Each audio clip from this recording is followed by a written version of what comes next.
वाहेगुरु जी का खालसा वाहेगुरु जी की फतेह। गुरु नानक देव जी के सत्कर्म हमें सदा दिखाएंगे राह। वाहेगुरु के ज्ञान से बन जाएंगे बिगड़े काम। गुरु नानक जयंती की आप सभी को हार्दिक शुभकामनाएं, बहुत बहुत बधाइयाँ। तो आज हम गुरु नानक जी के बारे में कुछ जानकारी लेंगे। गुरु नानक देव जी का जन्म रावी नदी के किनारे तलवंडी नामक गांव में एक खत्री कुल में हुआ था। इनकी जन्मतिथि को लेकर आज भी इतिहासकारों में मतभेद है। कुछ इतिहासकारों के अनुसार इनकी जन्मतिथि 15 अप्रैल 1470 है, परंतु कुछ अभी भी इनकी जन्मतिथि के बारे में मतभेद में बताते हैं। और इनकी जन्मतिथि कार्तिक पूर्णिमा के दिन मनाई जाती है। गुरु नानक देव के पिता का नाम कालू मेहता और माता का नाम तृप्ता देवी था। इनकी एक बड़ी बहन भी थी जिनका नाम नानकी था। अपने बचपन में गुरु नानक देव ने कई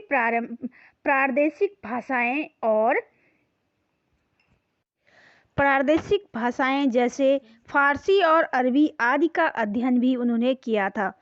नानक जब 5 वर्ष के थे तब उनके पिता ने उन्हें हिंदी भाषा और वैदिक साहित्य का ज्ञान प्राप्त करने के लिए उन्हें पंडित गोपाल दास पांडे के यहाँ भेजा।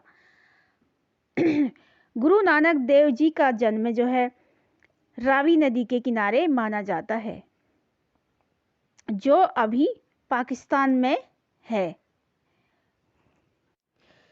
नानक बचपन से ही कुशाग्र बुद्धि और चंचल स्वभाव के थे।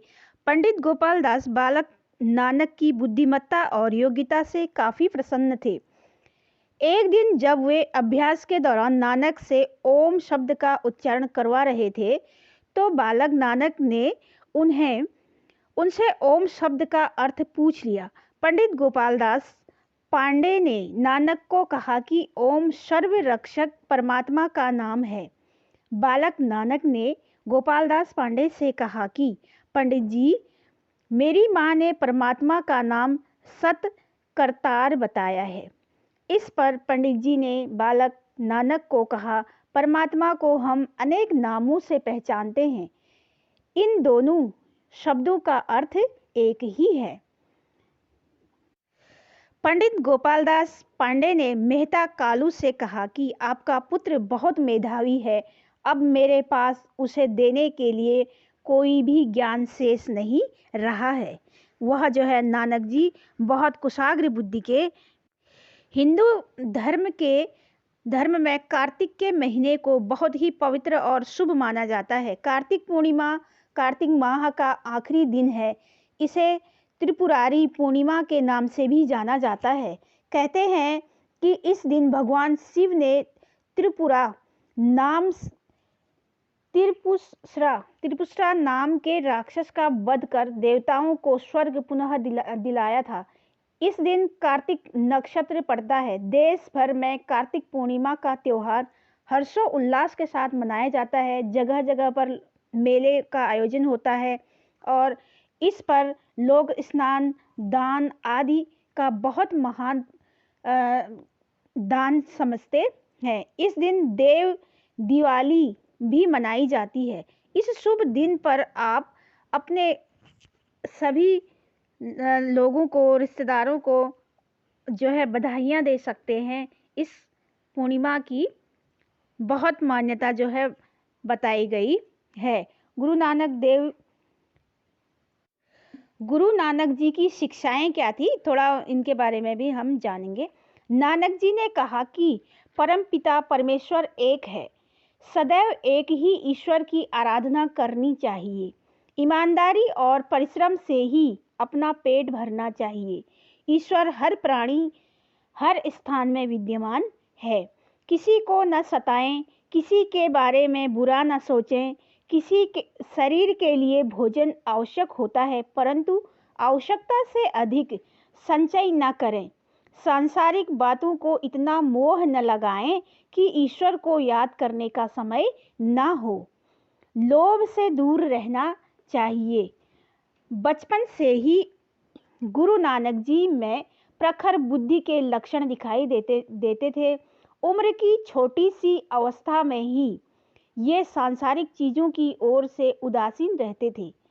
नानक जी का विद्यालय महज 7-8 साल की उम्र में छूट गया था। इनका मन पढ़ाई में नहीं लगता था। भगवान प्राप्ति के संबंध में इनके प्रश्नों से अनेक अध्यापक भी हार गए थे, जिसके बाद वे उन्हें ससम्मान घर छोड़ गए थे। पढ़ाई छूटने के बाद नानक जी का अधिकतर समय आध्यात्मिक चिंतन और सत्संग में ही व्यतीत होता था। इन्हें बाल्यावस्था में ही कई चमत्कारिक घटनाएं हुई, जिन्हें देखकर गांव के लोग इन्हें दिव्य आत्मा मानने लगे थे। अपनी शिक्षाओं के माध्यम से गुरु नानक हिंदू और मुस्लिम दोनों के बीच बेहद लोकप्रिय हो गए थे। उनके आदर्श ऐसे थे कि दोनों समुदायों ने इन्हें आदर्श माना। अपने जीवन के अंतिम दिनों में गुरु नानक बहुत लोकप्रिय हो गए थे। गुरु नानक ने करतारपुर नामक नगर बसाया था और वहाँ एक धर्मशाला, जिसे गुरुद्वारा बनाया गया था। 22 सितंबर 1540 में गुरु नानक देव जी का निधन हो गया था। अपनी मृत्यु के बाद उन्होंने अपने परम भक्त और शिष्य लहंगा को अपना उत्तराधिकारी घोषित किया, जो बाद में गुरु अंगद देव के नाम से प्रसिद्ध हुए थे। तो गुरु नानक जी के उपदेशों पर हम सभी लोगों को चलना चाहिए। आप चाहे किसी भी प्रकार के बीज बोएं, लेकिन उसे उचित मौसम में ही तैयार करें। यदि आप ध्यान से इन्हें देखोगे तो पाओगे कि बीज के गुण ही उन्हें ऊपर लाते हैं। तो आप सभी को पुनः गुरु नानक जयंती की हार्दिक शुभकामनाएं, बहुत बहुत बधाइयाँ। साथ ही अगर आप लोगों को नानक जी के बारे में कुछ जानकारी प्राप्त हुई तो आप इस चैनल को लाइक कीजिएगा, मेरे चैनल को सब्सक्राइब कीजिए और साथ में बेल आइकन ज़रूर दबाएं, ताकि आने वाली सारी वीडियो आप सभी तक पहुंच पाएं। थैंक यू, धन्यवाद।